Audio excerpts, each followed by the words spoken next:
ও ভাই কিভাবে বললে বুঝবা, কিভাবে বললে বুঝবা, কিভাবে বললে গুনাহ ছাড়বা, বলো বলো।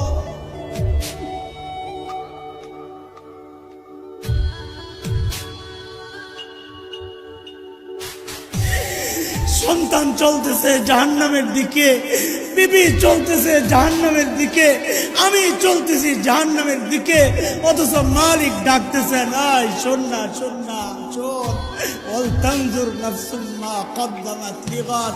আমার সামনে তোকে দাঁড়াইতে হবে, দাঁড়াইতে হবে, দাঁড়াইতে হবে। কি নিয়ে আসবি এখন থেকে চিন্তা কর, কি নিয়ে আসবি, কি আছে বুঝি বলেন। আমার তো নাই কিচ্ছু, আপনাদের হালত কি বলে, এই তো চিন্তা করলে অস্থির হয়ে যায়। হায় হায়, যৌবনের 32টা বছর কোন কামে ব্যয় করলাম।